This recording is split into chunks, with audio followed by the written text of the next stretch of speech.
मोदी जी पिछले 8 सालों में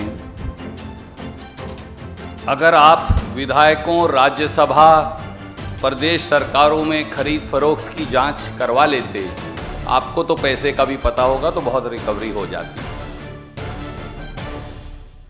आखिर भाजपा के निशाने पर श्री राहुल गांधी और कांग्रेस क्यों है? महंगाई से हो रही जनता की बदहाली पर श्री राहुल गांधी ने लगातार सरकार को घेरा। पेट्रोल डीजल के दामों पर, रसोई गैस पर के दामों पर, सीएनजी पीएनजी के दामों पर, बढ़ते खाने पीने की वस्तुओं के दामों पर उन्होंने लगातार देश के मध्यम वर्ग, देश के नौकरी पेशा लोग, देश के गरीब, देश के दलित, देश के पिछड़े, देश के आदिवासी की आवाज उठाई और सरकार को घेरा, जिसका जवाब सरकार के पास नहीं। इसलिए श्री राहुल गांधी से परेशानी है। डूबती अर्थव्यवस्था और गिरते रुपये को लेकर, एमएसएमई की बदहाली को लेकर, छिनती नौकरियों को लेकर, चौतरफा 45 साल की सबसे भयंकर बेरोजगारी को लेकर, युवाओं के गुस्से को लेकर श्री राहुल गांधी ने सवालों की झड़ी लगाकर मोदी सरकार को घेरा। इसलिए श्री राहुल गांधी से परेशानी है। इस देश में 50 साल की सबसे भयंकर बेरोजगारी है। 75 साल में सबसे निचले पायदान पर रुपया गिरकर अब 78 रुपया 28 पैसे टू $1 हो गया है। इस देश में 28 लाख सरकारी नौकरियां खाली पड़ी हैं। इस देश में प्रजातंत्र और संविधान को बुलडोजर के नीचे रोन दिया गया है। अब ट्विटर खेलकर प्रधानमंत्री कितनी देर तक हम सबको भटकाएंगे?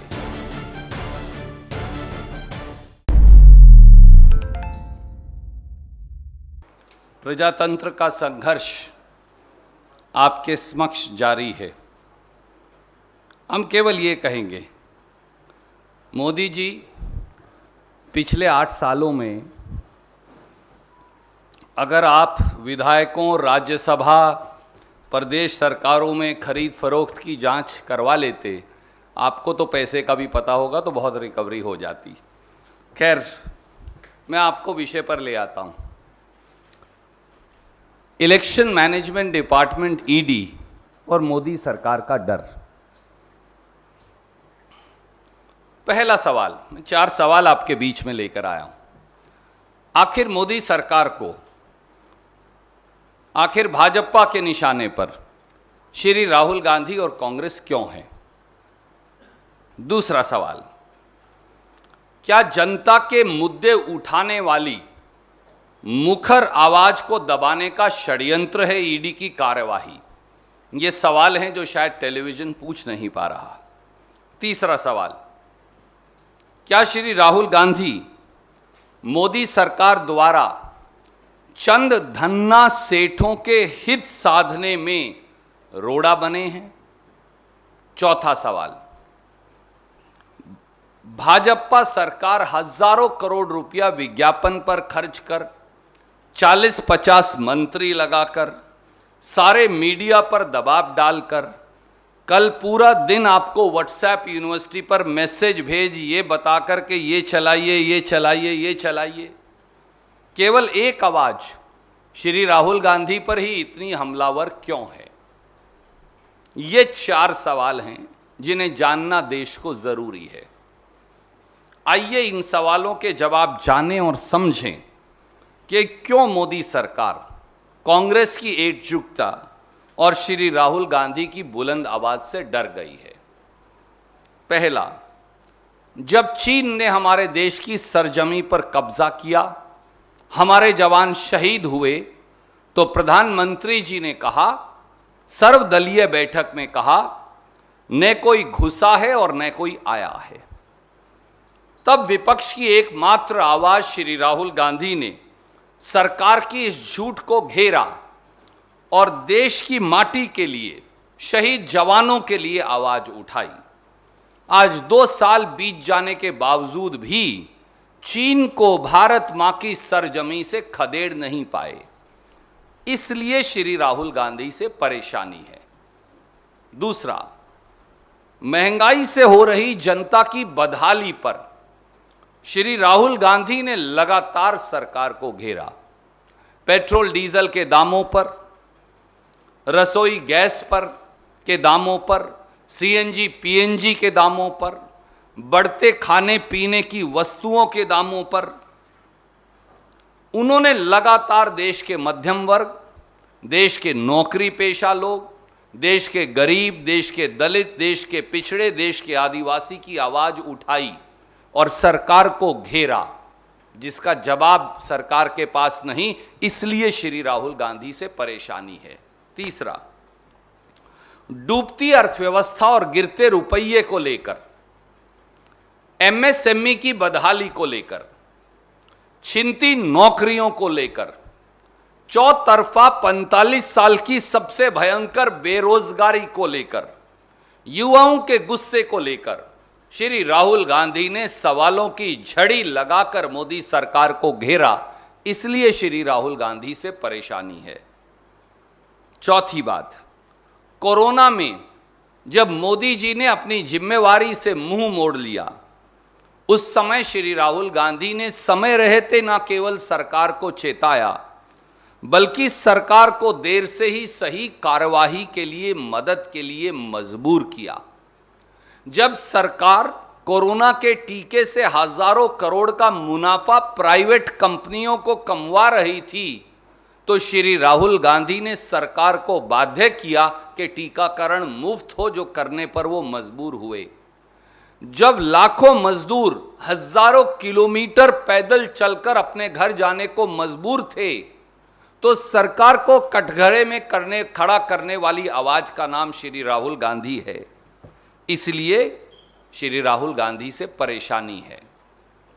जब लाखों किसान न्याय की गुहार के लिए राजधानी दिल्ली के बाहर 8 महीने बैठे रहे, जब मोदी सरकार उन्हें आतंकवादी और नक्सलवादी बता रही थी, जब उनको अपराधी और देशद्रोही घोषित कर दिया गया था, जब उनके रास्ते में कील और कांटे बिछा दिए गए थे, जब 700 किसान कुर्बानी के लिए दिल्ली की सीमा पर मजबूर हो गए, तो ट्रैक्टर यात्रा कर, किसान और खेत मजदूर की आवाज उठाकर और किसान की संसद में देश के 100 सांसद ले जाकर श्री राहुल गांधी ने किसान के साथ कंधे से कंधा मिलाकर किसान की आवाज उठाई और सरकार को मजबूर किया कि वो तीनों काले कानून वापस लेने पड़े, इसलिए श्री राहुल गांधी से परेशानी है। देश में नफरत के माहौल के खिलाफ, भाईचारे व अनेकता में एकता के विचार के लिए एकमात्र आवाज जिसने सरकार की आंख में आंख डालकर कहा कि धर्मांधता और एक विषैले बंटवारे से ये देश और नफरत से इस देश का भला नहीं हो सकता, वे श्री राहुल गांधी हैं। उनको कटघरे में खड़ा कर दिया और बाद में फिर उन्होंने खिसियानी बिल्ली खंबा नोचे 2 प्रवक्ताओं को निकालकर माफी मांगनी पड़ी, इसलिए श्री राहुल गांधी से परेशानी है। प्रधानमंत्री जी, कभी आप एक प्राइवेट कंपनी के नुमाइंदे बनकर राफेल का ठेका फ्रांस में दिलवाते हैं और कभी एक प्राइवेट कंपनी का नुमाइंदा बनकर श्रीलंका में प्राइवेट कंपनी को बिजली का ठेका दिलवाने की सिफारिश करते हैं। श्री राहुल गांधी ने मुट्ठी भर उद्योगपतियों के नुमाइंदे बने प्रधानमंत्री से सवाल कर उनको कटघरे में खड़ा कर दिया, इसलिए श्री राहुल गांधी से परेशानी है। दोस्तों, क्रोनोलॉजी समझिए, देशवासियों क्रोनोलॉजी समझिए। मोदी सरकार ने बौखलाकर इलेक्शन मैनेजमेंट डिपार्टमेंट यानी ईडी के पीछे छिपकर आपकी सत्यनिष्ठा की आवाज पर हमला बोला है। यह हमला विपक्ष की उस निर्भीक आवाज पर है जो जनता के सवालों को दृढ़ता से सरकार के समक्ष रखते हैं और सरकार से जवाबदेही मांगते हैं, जो जनता के मुद्दों को भयमुक्त तरीके से निडरता से उठाते हैं। भाजपाई सत्ता की एजेंसियों के डर से कितने ही लोगों ने समझौता कर लिया, भाजपा में माफीनामा देकर शामिल हो गए, दूध के धुले बन गए, कितनों ने घुटने टेक दिए, कितनों ने अपनी आत्मा बेच दी। लेकिन श्री राहुल गांधी वो व्यक्ति हैं जिन्होंने सरकार की आंख में आंख डालकर जनता से सवाल उठाए, इसलिए उनसे परेशानी है। साथियों, दोस्तों, देशवासियों, ये हमला उसी निर्भीक आवाज पर है जो आपकी आवाज है। ये हमला जनता के मुद्दों पर है, कांग्रेस या श्री राहुल गांधी पर नहीं। ये हमला बेरोजगारों पर है, ये हमला गरीबों पर है, ये हमला मध्यम वर्ग पर है, ये हमला नौकरी पेशा लोगों पर है, ये हमला महिलाओं, युवाओं, दलितों, पिछड़ों, आदिवासियों पर है। ये हमला देश के संविधान से जुड़े मुद्दों पर सवाल पूछने पर है। इसलिए हम फिर कहते हैं, हम ना डरेंगे, ना झुकेंगे, ना दबेंगे। राहुल गांधी और कांग्रेस देश के लिए लड़ेंगे। कोई प्रश्न आप पूछना चाहें तो एक एक करके आपका स्वागत है।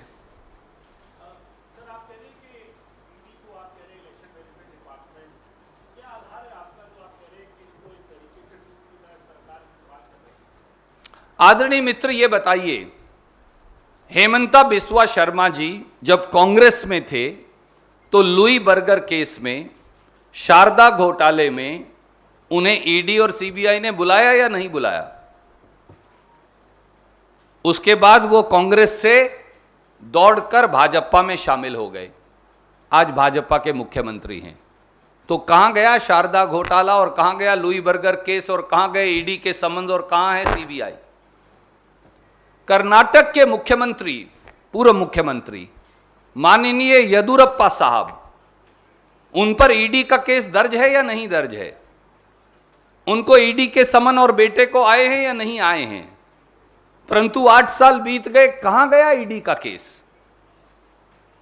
नारायण राणे जी जब कांग्रेस में थे तो उन पर रेड हुई, ईडी और इनकम टैक्स के मुकदमे दर्ज हुए, फिर नारायण राणे जी बीजेपी में शामिल हो गए। अब वो पाक साफ है, ना ईडी का केस रहा ना सीबीआई का मुकदमा रहा। सोमेन मित्रा जी, याद करिए, सोमेन मित्रा जी कांग्रेस में भी थे और टीएमसी में भी थे, तब उन पर मुकदमा था, ईडी की पेशियां लगती थी। अब वो बीजेपी में जब शामिल हो गए तो सब कुछ खत्म हो गया। रमन सिंह जी, क्या उनके ऊपर और उनके शायद बेटे पर कोई ईडी का केस है या नहीं है? तो क्या हुआ 8 साल में उस मुकदमे का, जो पूर्व मुख्यमंत्री हैं?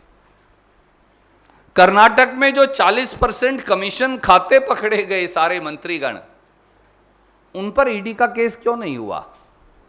मुकुल रॉय जी, जब तक वो एक दूसरी पार्टी में थे उन पर ईडी का केस था, फिर वो बीजेपी में चले गए, ईडी का केस ठीक हो गया। शुभेंदु अधिकारी जी, उन पर बहुत सारी कार्यवाही हुई, जैसे ही वो बीजेपी में चले गए वो सब ठीक हो गया। एक लंबी लिस्ट है, सैकड़ों लोगों की, बीजेपी में भर्ती हो जाओ, दूध से धुले हो जाओ, सारे मुकदमे बंद। तो मुझे बताइए, अगर देश में जो आज़ादी का, स्वतंत्रता संग्राम का समाचार पत्र नेशनल हेराल्ड है, उसके कर्मचारियों की तनख्वाह देना, पत्रकारों की तनख्वाह देना, उसका बिजली के बिल का भुगतान करना, उसके हाउस टैक्स का भुगतान करना, उसके बिल्डिंग चार्जेस का भुगतान करना, अगर 10 साल में 90 करोड़ रुपए देकर कांग्रेस पार्टी ने ये किया तो ये क्या अपराध है? देशवासी बताएं।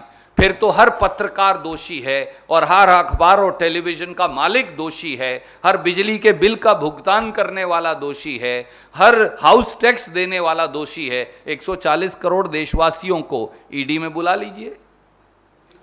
और एक आखिरी बात और इसमें जोड़ना चाहूंगा साथियों, एक आंकड़ा बड़ा महत्वपूर्ण है। ये जो भारतीय जनता पार्टी का इलेक्शन मैनेजमेंट डिपार्टमेंट है ना, इसके पास 5422 मुकदमे हैं। 5,422 मुकदमे इन्होंने दर्ज कर रखे हैं। और कमाल यह है कि उनमें से 98% मुकदमे यानी 5,310 मुकदमे मोदी जी ने दर्ज किए हैं पिछले 8 साल में। क्या यह नहीं दर्शाता कि ईडी अब इलेक्शन मैनेजमेंट डिपार्टमेंट बन गया है? 5,422 कुल मुकदमे हैं, 5,422। Out of this 5,310 cases have been registered during Modi government. That is 98%. Does it not show that ED has now become election management department? Ashish ji. वो सवाल है। पहला तो एक बार आप प्लीज बता दें आज का क्या कार्यक्रम है? राहुल जी यहाँ से आके साथ में जाएंगे या सीधे पहुंचेंगे और आप लोगों का मार्च होगा? दूसरा सर एक मुझे सवाल पूछना है कि आईटी ऑफेंस को जनरली जहाँ तक मेरी नॉलेज है शेड्यूल्ड ऑफेंस में लायबल नहीं है, यहाँ पर कोई उसके तहत एफआईआर भी रजिस्टर नहीं हुई। क्या सर सवाल सिर्फ कुछ लीडर्स के किया जा रहा है? आपको लगता है कि मामला पीएमएलए के तहत ईडी का दखल देने का बदला है? आदरणीय मित्र, आज फिर पूरी दिल्ली को छावनी में तब्दील कर दिया गया। क्यों? दिल्ली के लोगों का रास्ता क्यों रोका जा रहा है? राष्ट्रीय राजधानी में आने वाले हर व्यक्ति को क्यों रोका जा रहा है? दिल्ली के लोगों को क्यों ऐसी सुविधा दी जा रही है? दिल्ली के लोग कतारों में क्यों खड़े हैं? क्या हमसे इस देश की सुरक्षा को खतरा है? क्या अगर कांग्रेस के नेता का, कांग्रेस कार्य समिति के सदस्य, देश की संसद के सदस्यगण, कांग्रेस के पदाधिकारी, पूर्व केंद्रीय मंत्रीगण, कांग्रेस के साधारण कार्यकर्ता अगर पैदल चलकर 1 किलोमीटर चले जाएंगे तो दिल्ली को क्या, दिल्ली की मोदी सरकार का सिंहासन क्यों डगमगा रहा है? दिल्ली को छावनी में तब्दील कर भाजपा ने यह साबित कर दिया कि वो एक कायर सरकार है, वो एक डरपोक सरकार है। जिस प्रकार से जानलेवा हमला बोला गया भारतीय राष्ट्रीय कांग्रेस के संगठन महासचिव श्री केसी वेणुगोपाल पर कल, दिल्ली के प्रभारी श्री शक्ति सिंह गोहिल को जो गुजरात से आते हैं और सांसद हैं, टारगेट बनाकर उन्हें मारा गया, टारगेट बनाकर उन्हें चोट पहुंचाई गई। देश के गृह मंत्री, पूर्व वित्त मंत्री श्री पी चिदंबरम की पसली तोड़ दी गई, उन्हें धक्के मारकर उनका चश्मा तक जमीन पर गिरा दिया गया। उत्तर प्रदेश में 10 साल तक विपक्ष के नेता सांसद श्री प्रमोद तिवारी को धक्के मारकर पुलिस द्वारा सड़क पर फेंका गया, पसलियां तोड़ दी गई। जिस प्रकार से कांग्रेस के कार्यकर्ताओं को बेरहमी से पीटा गया, जिस प्रकार से दिल्ली के हर थाने में लगभग 20,000 कांग्रेस कार्यकर्ताओं को, नेताओं को 12 घंटे तक नाजायज रोक कर रखा गया। हम सब लोगों को भी रात के 12:15 बजे रिहा किया गया। इस देश में प्रजातंत्र है या मोदी जी की बेलगाम तानाशाही? इसका जवाब उन्हें देना पड़ेगा। और एक बात जान ले डरपोक कायर मोदी सरकार, हम गांधी के उत्तराधिकारी हैं, हम फिर पैदल चलकर जाएंगे। हमारा सत्याग्रह, हमारा सत्य की खोज का ये आंदोलन, हमारा उन लोगों को जो लोगों की आवाज दबाना चाहते हैं उनको बेनकाब करने का ये पूरा आंदोलन ये रुकेगा नहीं, हम फिर जाएंगे। और मैं एक बात और जोड़ना चाहूंगा। I'll answer his second question, then I'll come to you. आप मुझे बताइए मोदी जी, टेलीविजन चैनल पर आपके पत्रकार मित्र कुछ जो हैं और कुछ प्रवक्ता, पत्रकार मित्र कुछ जो प्रवक्ता बन जाते हैं और कुछ प्रवक्ता चिल्ला चिल्लाकर कई बातें कहते हैं। क्या मुझे 3 सवालों का जवाब देंगे? पीएमएलए में जो मुकदमे में आपने हमें ईडी में बुलाया है, उसके लिए तो एक प्राथमिकी एफआईआर दर्ज होनी चाहिए। कहां है वो एफआईआर? आज तक कोई एफआईआर दर्ज नहीं, क्योंकि कोई अपराध ही नहीं। सुब्रमण्यम स्वामी की प्राइवेट कंप्लेंट है, और वो प्राइवेट कंप्लेंट सुब्रमण्यम स्वामी की दरखास्त पर स्टे कर दी गई है, यानी वो कंप्लेंट भी नहीं है आज के दिन। तो क्या अपराध है? ईडी के समन देने के लिए यह कानूनी जरूरत है कि एक एफआईआर दर्ज होनी चाहिए किसी थाने में। बताइए कौन से थाने में एफआईआर दर्ज है? किसी थाने में कोई एफआईआर दर्ज नहीं। प्राइवेट कंप्लेंट पर भी स्टे लगवा दिया है। तो फिर आप ईडी के समन इशू कैसे कर सकते हैं? यह अपने आप में गैर कानूनी है। और आप कहते हैं कि कांग्रेस ने 90 करोड़ रुपया क्यों दे दिया? हमने दिया, हम मानते हैं, डंके की चोट पर मानते हैं। पर अगर कोई इनकम टैक्स की अवहेलना हो, और पार्टी को तो इनकम टैक्स देना ही नहीं, तो उससे एफआईआर नहीं मान सकते आप। तो अपने आप में ये पूरी कार्यवाही गैरकानूनी है, असंवैधानिक है, पूर्वाग्रह से ग्रस्त है, राजनीतिक प्रतिशोध की आग में धधकते हुए प्रधानमंत्री जी की कार्यवाही है। इसका कोई जवाब आपके पास हो तो देशवासियों को अवश्य बताइएगा, क्योंकि बगैर एफआईआर के ईडी ना किसी को बुला सकता, ना मुकदमा दर्ज कर सकता, ना ईसीआईआर दर्ज कर सकता। ये इस देश का कानून है। पर कोई बात नहीं, हम हर सवाल का जवाब देंगे, हम हर सवाल का सामना करेंगे, क्योंकि सत्य को अब ना परेशान किया जा सकता, न पराजित। Sir, how do you see the TMC's reaction? They're saying Congress is crying foul now, but they did not support when Abhishek Banerjee was calling for questioning. This also goes to show, is there unity or no unity in the opposition? I haven't seen their reaction, so I will not like to comment upon it. And I will like to concentrate on the facts in hand.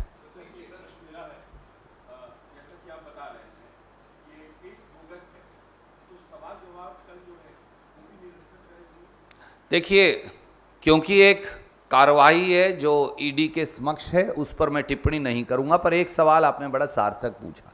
मुझे ये बताइए, कोई व्यक्ति आपसे सवाल अंदर पूछ रहा है, बाहर टेलीविजन चैनल पर कैसे चलाए जा रहे हैं?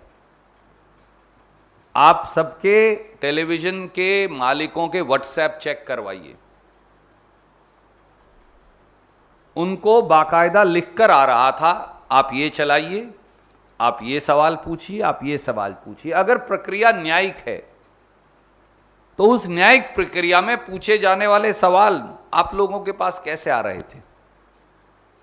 अब ये सवाल पूछा गया, अब ये खाया, अब कुर्सी पर इस तरह से बैठे, अब कुर्सी पर इस तरह से बैठे, अब कुर्सी सीधी की, अब खाना खाया, अब पानी पिया। अरे मोदी जी, क्यों इतना डरते हो भैया? आप कैमरा ही लगवा दो ना, ले जाकर एजेंसीज का और टेलीविजन चैनल का। राहुल गांधी जी उन कैमरों के सामने जवाब देंगे आपके हर सवाल का, ईडी का। हमें कोई डर नहीं लगता। परंतु चोर दरवाजे से टेलीविजन चैनलों को सवाल भेजकर कुछ भी उल जलूल आप चलवा रहे हैं। नहीं तो मुझे बताइए ना, आपको कौन बता रहा है? आप सबके व्हाट्सएप चेक करवाइए एडिटर्स के। बाकायदा प्रधानमंत्री जी के कार्यालय से एक स्पेशल ग्रुप है, वहां से लिख कर आता है, अब ये चलाइए, अब ये सवाल पूछा गया, अब ये पूछा गया, अब ये खबर चलाइए। क्या इस देश का मीडिया को इतना पंगु और दबाव डालकर इतना बना लिया गया है? मुझे मालूम है कि 5 तो टेलीविजन चैनल पर ईडी के मुकदमे दर्ज कर रखे हैं, 5 अलग अलग, और कई मालिकों पर उनके ईडी के मुकदमे दर्ज कर रखे हैं। कई मालिकों को नोटिस दे रखा है ईडी का, आप सब जानते हैं। तो ईडी, टेलीविजन के अखबार के मालिक को ईडी का नोटिस दो, फिर व्हाट्सएप यूनिवर्सिटी से कुछ भी चलवाओ। मुझे लगता है ये देश के प्रजातंत्र के लिए घातक है। और आज मैं इस मंच से चुनौती देता हूं प्रधानमंत्री जी को, आप सारे टेलीविजन कैमरा ईडी के उस दफ्तर के इंटेरोगेशन रूम में लगा दीजिए। राहुल गांधी हर सवाल का जवाब देंगे।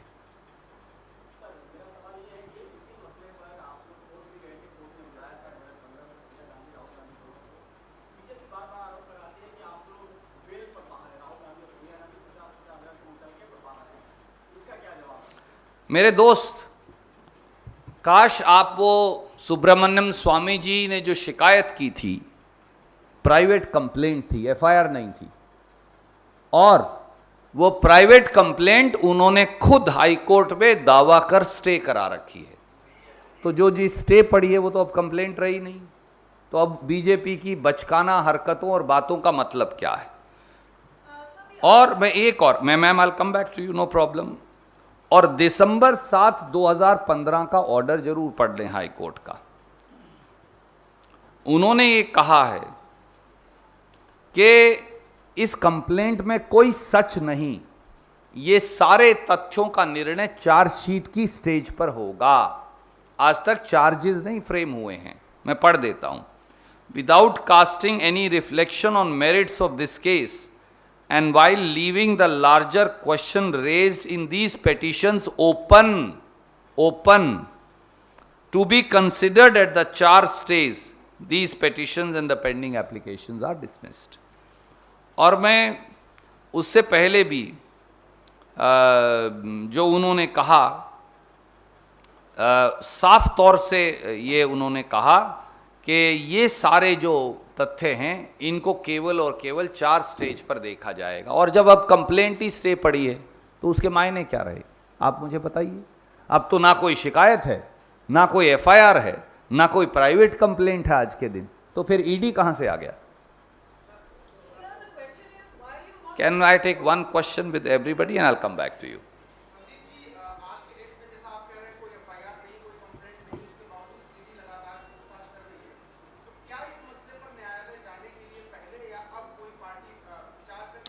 क्यों जाएं हम आदरणीय मित्र? क्या अखबार के कर्मचारियों और पत्रकारों की तनख्वाह देना इस देश में अपराध है? तो न्यूज़ 18 में सबसे पहले आपको जेल में बंद करना चाहिए, और आपके मालिक को और आपके एडिटर को। मैं आज ये बहुत चुनौती देकर कहता हूं,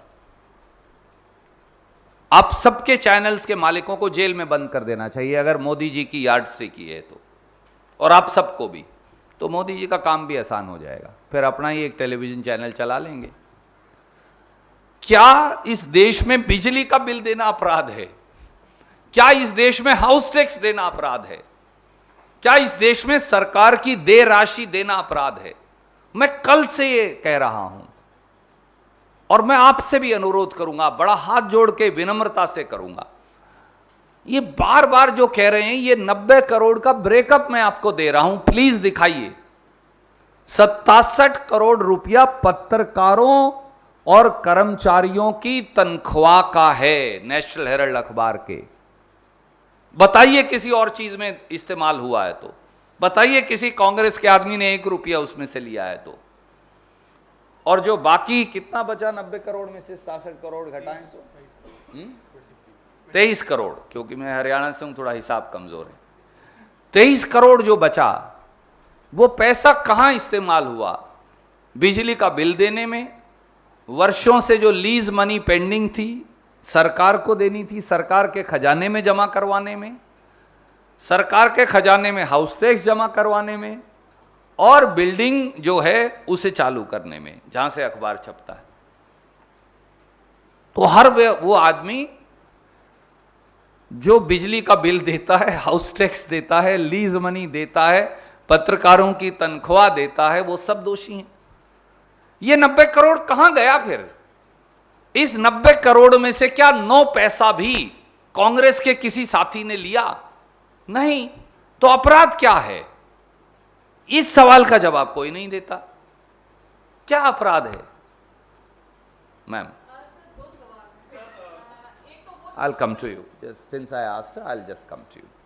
सर, 2 सवाल हैं। एक तो ये सप्लीमेंट्री है कि बीजेपी भी ये बोल रही है कि अगर आपने ऐसा कुछ किया नहीं है तो आप ये स्ट्रीट फाइट करने की जगह आप कोर्ट में क्यों नहीं जाते हैं? तो आप बोल रहे हैं कि नहीं जा रहे। दूसरी ओर, आज भी क्या सत्याग्रह होगा? आज भी क्या पैदल मार्च होगा? जी बिल्कुल, सत्याग्रह भी होगा और पैदल मार्च भी होगा। पर जब जब मोदी डरते हैं, पुलिस को आगे करते हैं। आपको भी कितनी है सुविधा हुई, हमें भी 1-1 किलोमीटर पैदल चलकर आना पड़ा।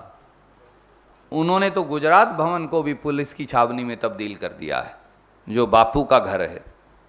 तो इसलिए मैं आपसे पूछता हूं, क्यों पैदल चलकर जाना इस देश में अपराध कैसे है? किसी दफ्तर तक शांतिप्रिय तरीके से विरोध दर्ज करवाना अपराध कैसे है? 12-12 घंटे आप 20,000 कार्यकर्ताओं को जेल में कैसे बंद कर सकते हैं? आप इस देश के पूर्व गृह मंत्री, इस देश के पूर्व वित्त मंत्री, इस देश के सांसदों की पसलियां पुलिस से कैसे तुड़वा सकते हैं? आप लाठियां क्यों बरसवा रहे हैं? आप डरते क्यों हैं? Why are you scared, Mr. Modi? That's the simple question. Can I go to him and I'll come back to you?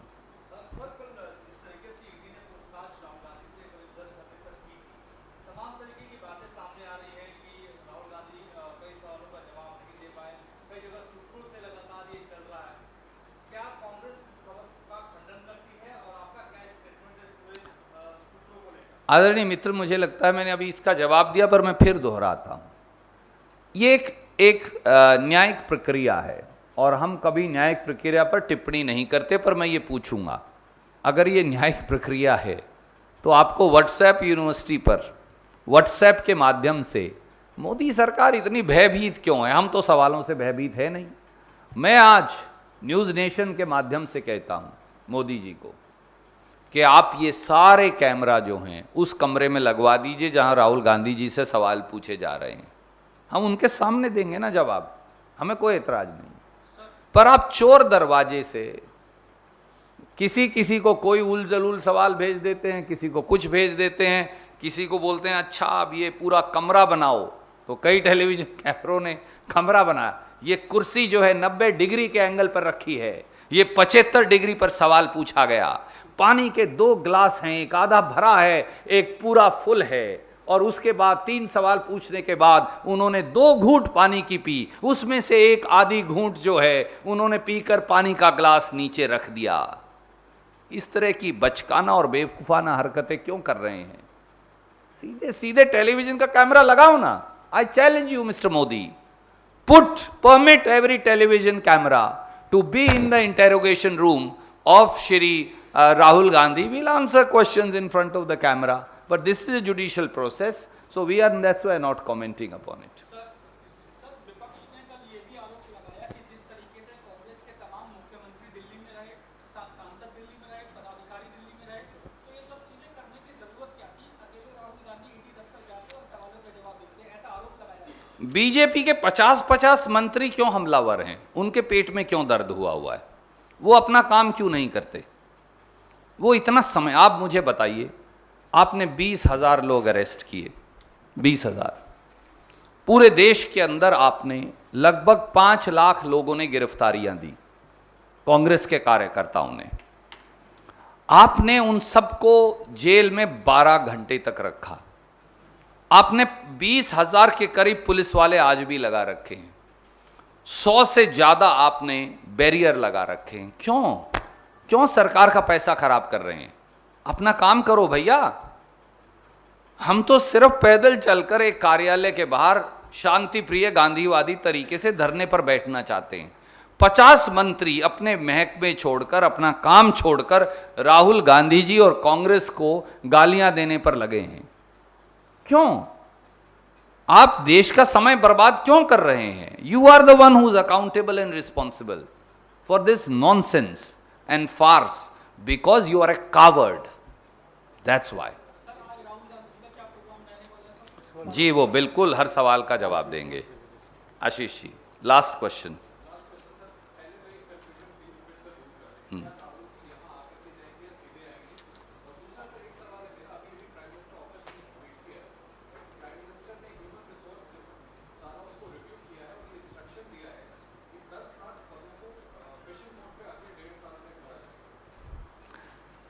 आदरणीय मित्र, इसे बोलते हैं 900 चूहे खाकर बिल्ली हज को चली। इस देश में 50 साल की सबसे भयंकर बेरोजगारी है। 75 साल में सबसे निचले पायदान पर रुपया गिरकर अब 78 रुपया 28 पैसे टू ए डॉलर हो गया है। इस देश में 28 लाख सरकारी नौकरियां खाली पड़ी हैं। इस देश में प्रजातंत्र और संविधान को बुलडोजर के नीचे रोन दिया गया है। अब ट्विटर खेलकर प्रधानमंत्री कितनी देर तक हम सबको भटकाएंगे। धन्यवाद।